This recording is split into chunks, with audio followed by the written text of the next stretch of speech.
Hey y'all, welcome back to We Seek Summits. We're going to do something a little bit different and talk about Cistus oil, which is one of 4 ancient oils available right now with doTERRA individually or in the ancient oil kit collection. So we're like, what is Cistus and what do we do with it? Wait, so we're going to tell you about it. We're doing a mini-series? Yes. We're going to do an ancient oils mini-series Awesome. on Cistus or... Oh, it has lots of names. So we have the rock rose, the rose of Sharon, yes, and labdanum. Say that Which- 5 times fast. We'll get into that more, but it refers more to the resin and not the essential oil. But anyways, go. Yes. Okay. So where does this come from? Cistus is grown all around the Mediterranean region, particularly kind of the east and south and northern Africa and in the Holy Land area. It's a real hardy, scrubby little bush that grows well in rocky, arid regions. And how did they first discover it? So, goats Goats. and sheep. You know, they apparently goats like getting into everything because you know they discovered coffee beans and they got all zippy. But and so they would go and they would eat around the cistus plants and got gunk all in their wool and their fur and their beards. And so the herders, you know, had to like clean them up and stuff, and they discovered that this resin had some medicinal properties. And it smells amazing. Yeah. Like we didn't even open it up. So we've had this for about a year, and we love putting it just in the diffuser because it's kind of precious, and we didn't know much of what to do with it. So we would just diffuse it a little bit and really enjoy the aroma. Tell me about what do you think of the aroma? Very sweet, very intense, pungent, kind of almond, kind of cherry. A little bit of spice, a lot of depth. Yeah.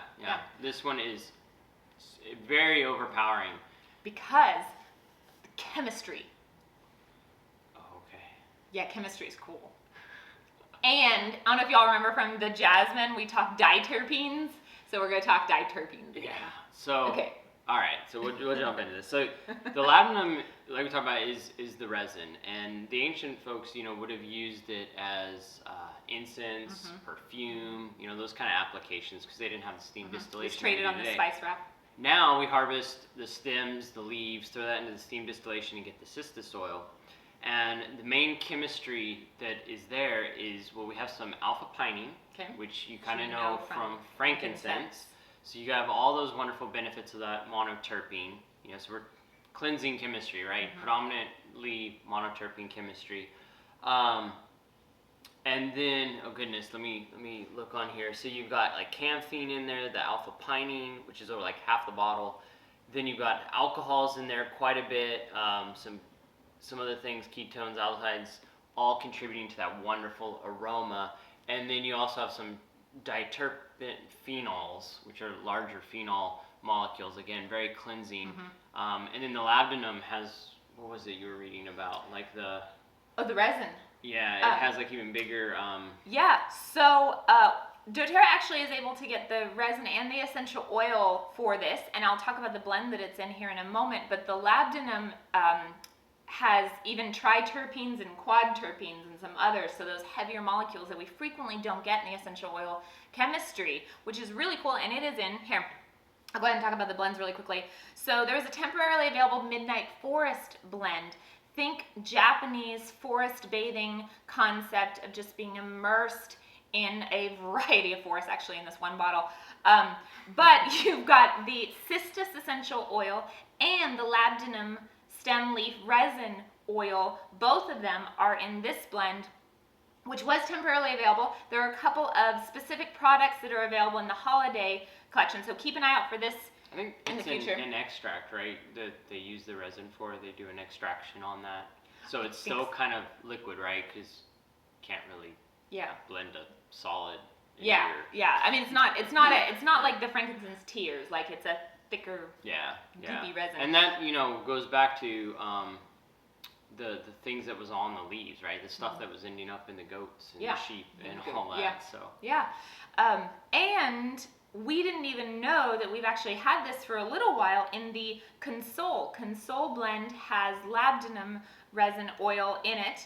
And as we talk about cistus, like Dominic said, it was used in perfume industry, but it was also used a lot for emotional benefit in holy rituals and practices. Mainly around like meditation. But it has an incredibly calming effect, a very grounding effect. As you're blending it, it's definitely going to be in your bass notes, and it will really help add depth and complexity to your blend. So with that, it's in console, but then it's also in the temporarily available Hyssop blend. I'm trying really hard to pronounce it correctly, which is the cozy blend, and it was created for an experience of warmth, cocooning, sanctuary. So you could use this blend for anything that's like a cold, rainy day and you just want to snuggle up, or maybe if you're dealing with something particularly difficult and you need to cocoon for a while and work through it, that would be a great blend. And it's also in Holiday Joy, right? Yes. In the newer formulation. Mm-hmm. Yeah, they reformulate it with the Cistus oil, which is a kind of a woods and spice a blend that should be available soon, given when we're recording this. But let's go back to Cistus itself. So I think what you'll find if you get the ancient oils, all of them is all of these are very grounding, very. I don't want to use the term musty because that implies like old and moldy and stuff. But musky, is that any better? It has. They have a richness, like a. They're kind of manly, y'all. I mean, this is a great oil. This isn't. We're not talking like flowery, perfumey women's perfumes. Yeah. Like this is actually almost like spikenard or something like that, where it's got a bit more masculinity to it. I would definitely say that about Cistus. Now, it's good to see. I think we've talked a lot about you use it aromatically in your diffuser, and that is definitely the kind of the reason you would want Cistus. By itself, smells amazing. It really does. Or really, you can add just 1 or 2 drops because it's super strong, super powerful. You don't want to overwhelm your blend. So whatever it is, whether it's another oil that you're looking for benefits from or another scent you really enjoy, maybe try adding just a drop of Cistus to that and see how it, kind of similar to Madagascar vanilla. You can add a drop in your diffuser and it will really help bring that depth. Same thing with Cistus. Well, yeah, I was just going to say that since you have the single oil, it is wonderful for cleansing the skin, in particular some of those troublesome acne things. So you could add just a little bit of that to your skincare routine and really get the benefits of that. Frankincense, of course, has similar benefits, so the two of those would be an amazing combo. Going back to the alpha pinene, the frankincense is actually less than what is in Cistus. So if you're really looking for those skin cleansing benefits, this actually may be worth a try. Just for something different. One, for the aroma, and then 2, that alpha pinene is going to bring great cleansing support to the skin. Awesome. I didn't know that. That's cool. Thank you so much. Thank you so much, and we'll see you with the next ancient oils.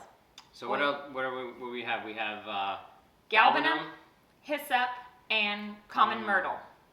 Okay, so next time we will jump into Galbanum, right? On the Ancient Oils mini-series. Get excited. See y'all.